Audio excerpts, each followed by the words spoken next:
एक और वीडियो और एक और डिसअपॉइंटमेंट मूवी रिव्यू। चलो कोई ना, लेट्स स्टार्ट। तो आज हम रिव्यू करने वाले हैं Indian 2 directed by Aditya Shankar. Sorry, कुछ टाइम के लिए विकिपीडिया पे वो था तो मैंने वही सोच लिया।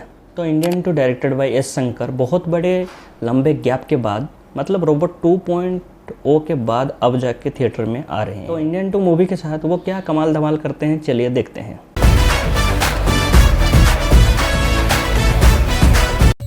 मूवी की सिनेमाटोग्राफी, स्क्रीन प्ले, डायलॉग्स बहुत ही अच्छे हैं। हर दूसरे मासी साउथ मूवीज़ की तरह यहाँ पे भी तगड़े डायलॉग्स, बहुत ही अच्छा स्क्रीन प्ले और तगड़े सेट डिजाइनिंग से। सेट डिजाइनिंग और लोकेशन को देख के लगता भी है कि मूवी की शूटिंग बहुत ही बड़े स्केल पे हुआ है। VFX एंड एक्शन सीक्वेंस की बात करें तो उससे पहले आपको समझना होगा मूवी की टाइम गैप के बारे में। इंडियन जो फर्स्ट पार्ट रिलीज हुआ था 1996 को, उसके बाद सेकंड पार्ट को सेट किया गया है 2023 में, और दोनों मूवीज़ के टाइम गैप हैं 27 ईयर्स। और इंडियन के फर्स्ट पार्ट में ही हीरो का एक सीन में बताया जाता है कि उसका एज है 75 ईयर्स। तो उस हिसाब से देखें तो इंडियन 2 में उसका एज हो गया होगा अभी 102 से 103 साल। और 102-103 साल की उम्र में भी जिस तरह का इस मूवी में एक्शन करता है हीरो, वो देख के सच में यकीन नहीं हो रहा था। हाँ, पता है हीरो है और यार मार्शल आर्ट स्टाइल भी जानता है, लेकिन और एक सीन में उसका 6 पैक आप दिखाया गया है इस मूवी में। एक्शन सीक्वेंस देख के मज़ा तो आ रहा था, लेकिन अंदर से एक आवाज़ भी आ रहा था कि क्या ये इस उम्र में एक्शन सीक्वेंस पॉसिबल भी है। बात करते हैं एक्शन सीक्वेंस पे, तो हर दूसरे साउथ मूवीज़ की तरह यहाँ पे भी over the top action sequence दिखाया गया है और कुछ टॉर्चर करके भी मारने वाला सीन है। ब्रूटली दिखाया नहीं गया है, लेकिन ये एस शंकर का ट्रेडमार्क स्टाइल है। और बात करते हैं VFX पे, तो लास्ट के 1-2 सीन्स को छोड़ के और एक हेलीकॉप्टर वाला सीन है उसे छोड़ के, बाकी पूरी मूवी में VFX को परफेक्टली ब्लेंड किया गया है। और कुछ जगह पे एनिमेटेड कैरेक्टर और एनिमेशन स्टाइल को भी दिखाया गया है, और वो देखने में ज़्यादा मजा आ रहा था रादर देन मेन स्टोरी। और उन एनिमेटेड कैरेक्टर्स को जैसे बड़े पर्दे पर डायरेक्टर ने दिखाया है, वो सच में काबिले तारीफ है। मूवी की कास्टिंग के बारे में बात करें तो कमल हसन आज सेनापति, सिद्धार्थ आज चित्रा, रकुलप्रीत सिंह आज दिशा, अमुति आज वरदराजन। मूवी की मेन स्टोरी पे इनका ही लीड होता है और इनको ही फुल स्क्रीन टाइमिंग दिया गया है। वहीं SJ सूर्या एंड ब्रह्मानंदम जैसे कैरेक्टर को कुछ सीन्स दिखा के पार्ट 3 के लिए छोड़ दिया गया। ये आपने बिल्कुल सही सुना, इसका पार्ट 3 भी आने वाला है। इसका पार्ट 3 के लिए अपडेट के लिए चैनल को सब्सक्राइब करके जरूर रखना। फिर बात करते हैं मूवी के स्टोरी एंड रिव्यू पे।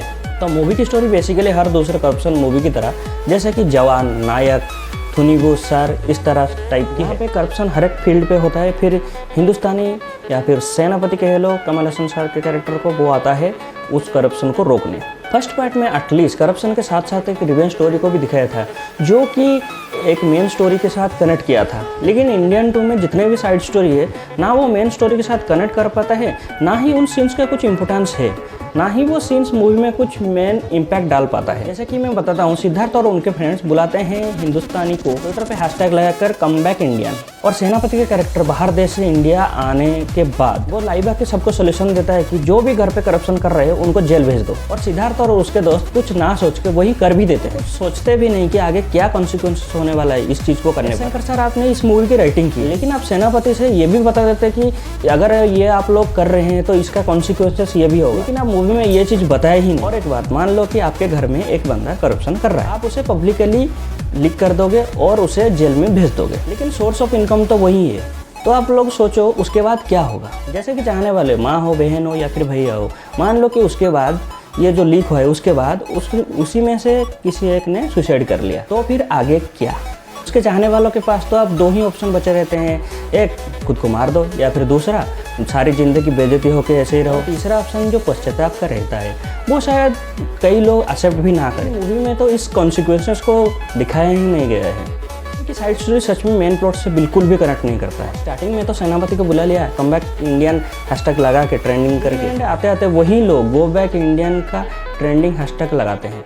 कि मेन स्टोरी और साइड स्टोरी को एकदम से किनारा कर दो। मैं एक फन फैक्ट आपको बताता हूँ। मूवी में कुछ सीन्स को एस शंकर के पुराने डायरेक्टेड सीन्स की तरह दिखाया गया है, जैसे कि रोबोट मूवी का वो गन असेंबल वाला सीन, और शिवाजी मूवी का जो शिवाजी एंड आदि का जो भजिया वाला सीन होता है, वो लास्ट में पोस्ट क्रेडिट सीन जो होता है वो बेसिकली पार्ट 3 का टीजर ही होता है, जो बेसिकली एक हिंट है कि इंडियन 2 एंड 3 की शूटिंग साइमल्टेनियसली हो रहा था। पर्सनली बताता हूँ कि इंडियन 2 को देखने के बाद इतना डिसअपॉइंटेड हुआ, जब इंडियन 3 का टीजर आया पोस्ट क्रेडिट सीन में, उसको देख के इतना एक्साइटेड भी नहीं फील हुआ।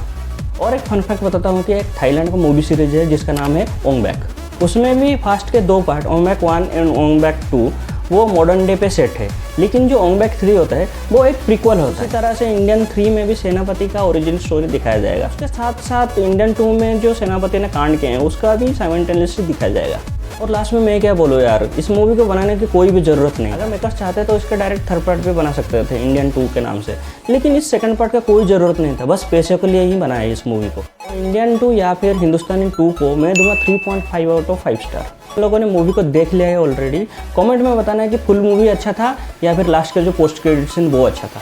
इसी नोट पे ही वीडियो को एंड करते हैं। वीडियो को लाइक कीजिए, चैनल को सब्सक्राइब कीजिए, वीडियो पे कमेंट कीजिए। मिलते हैं अगले वीडियो, तब तक के लिए बाय बाय, टेक केयर।